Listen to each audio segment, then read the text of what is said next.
Bumitaw ka na! Hindi ako bibitaw! Kaya mo yan! Isipin mo, hindi ka na niya mahal! Sinungaling ka! Niloloko ka lang niya! Hindi totoo yan! May mahal siyang iba! Hindi totoo Huwag ka maging tanga! Nadimonyo ka! Kaunting kaalaman. Alam nyo ba na ang salitang Pasko ay halaw sa mga salitang pas at ako? Kaya sa mga hihingi sa akin ng aginaldo, pas ako.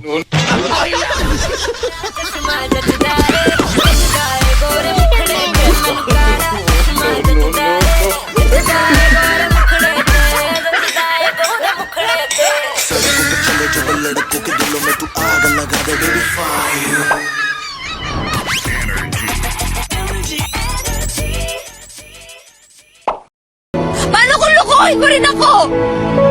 Tatay, mahirap bumangon ulit! Kailangan ko magpakatatag para sa anak ko! Hoy, gutom lang yan. Kumain na tayo.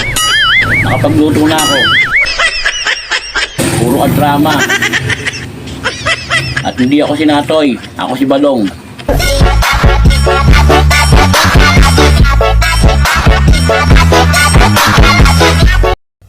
Ang putyang buhay to?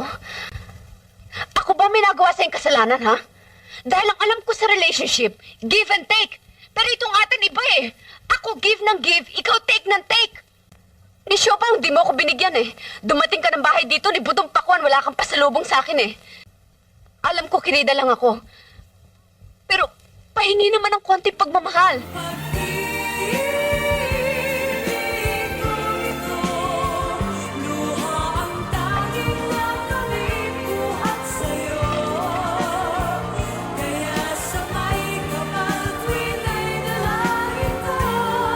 Ang hirap sa atin, di tayo nag-uusap eh. Ako lang ang daldal ng daldal.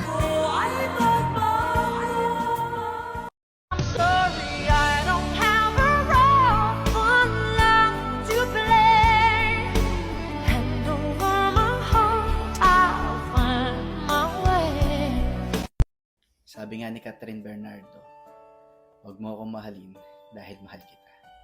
Mahalin mo ako dahil mahal mo ako. Because that's what I deserve. Pero ang totoo, kahit mahalin mo pa yung tao ng sobra pa sa sobra, gawin mo lahat para sa kanya, iparamdam mo kung gaano siya kahalaga. Kung hindi talaga kayo para sa isa't isa, hindi talaga eh. Masakit pero kailangan natin tanggapin. Na kahit gaano pa kakapal ang libro na ating binabasa, ay meron pa ring huling pahina na nakasulat ang salitang wakas. O ano, yung taong sinasabi mong mundo mo, nag-iba na ng planeta. Napunta kay Mars.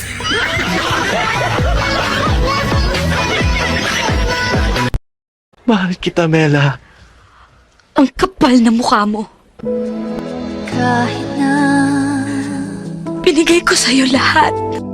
namumukhang tama, Wala akong tinira para sa sarili ko.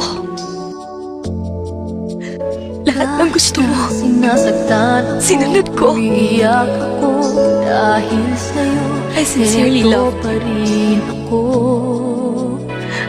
I sincerely believed and hoped sa'yo.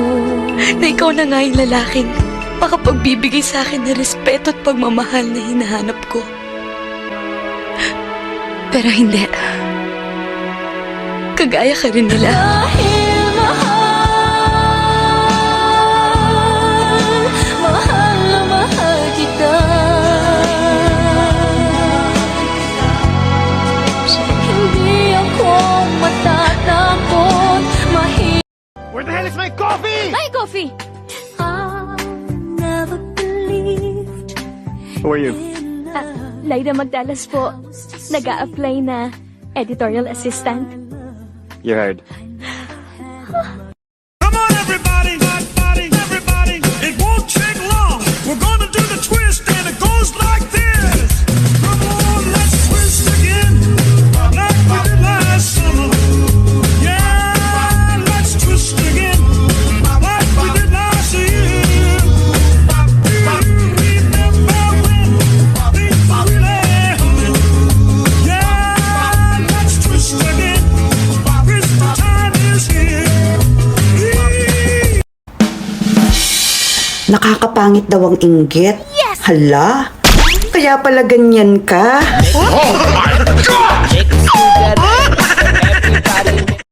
Ako ang maniin sa banasan nga bag-o. Ang dalagang mo'y liit sa kabus nga o itawo. Ang kabus nga mabisita, lamay-lamayan lang itawon. Kung dili maging istorya, kay kulang sa pakigugma. Labon o pagkalantaw sa lalaki nga gwapo. Sa bintana mo dong-aw, upahiyok siyang mo tan-aw. Dayon iyang pasakun sa hagdanan pagatakbuon. Hatagan og lingkuranan sa sigarilyo pagadalitan. Ako ang nauna sa pag-ibig mo. Sa akin mo ibinigay ang puso mo, di ba? Ba't ngayon mayroong umaangkin? Nauna raw siya sa akin. Nangako ka, ako lang ang iyong mamahalin. Tayo lang dalawa kailanman. Ang pag-ibig mo sa akin ang nagbibigay saya sa buhay ko.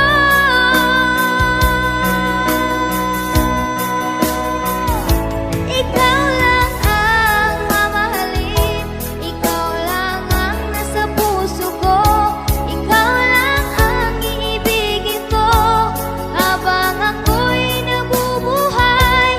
Di ko kayang mawalay ka, di ko kayang mabuhay, di ko kayang limutin ka habang ako'y nabubuhay.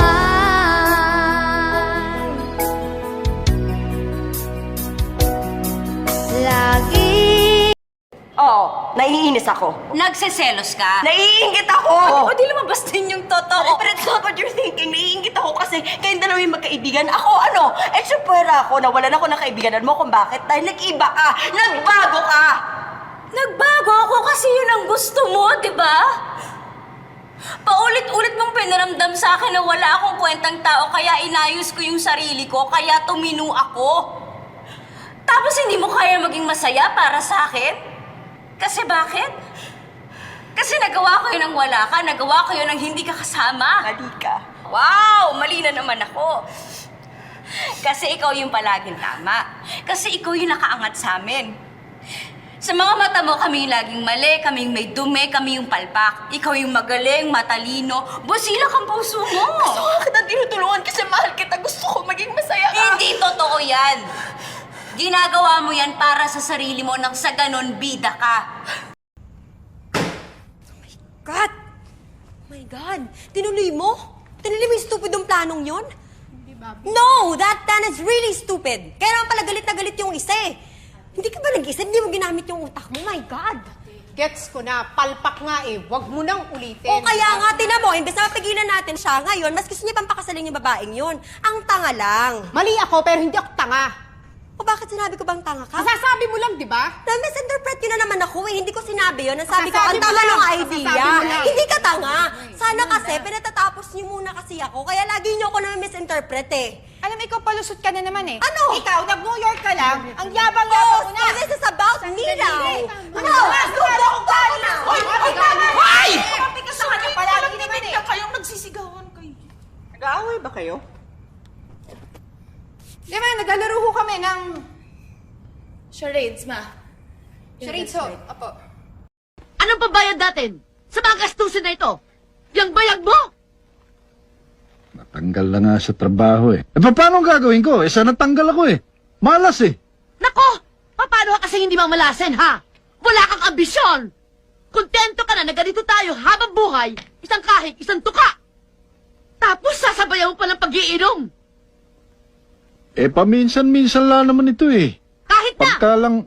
Ang isang katulad mo na tinanggal sa trabaho at kakarampot lamang ang sweldo, walang karapatan ni minsan, kahit na minsan, ang mag-iinom. Panggastos mo nga sa sarili mo, kulang na. Iinom ka pa ng iinom? Nakita mo, yung mga anak mo, lahat yan. Nakita mo, gumaya sa'yo. Walang kaambi-ambisyon.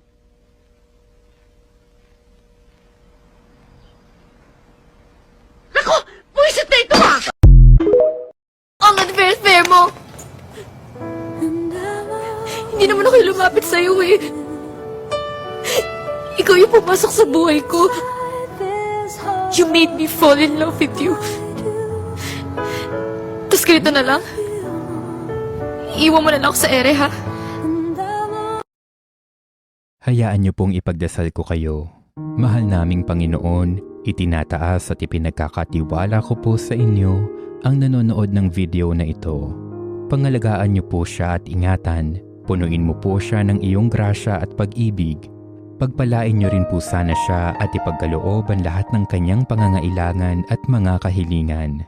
Palakasin niyo rin po siya at patatagin, lalo na sa panahon ng matinding pagsubok. Alisin mo rin po ang kanyang takot at mga pangamba. Damayin mo sana siya at tulungan sa lahat ng pagkakataon. Palalimin niyo po ang kanyang pananampalataya sa iyo at bigyan niyo po nawa siya ng kapayapaan at kapanatagan sa araw-araw. Maraming salamat po Panginoon sa lahat-lahat. Ikaw ang aming Diyos at tagapagligtas at buong-buo ang aming pagtitiwala sa iyong kapangyarihan at kabutihan. Amen.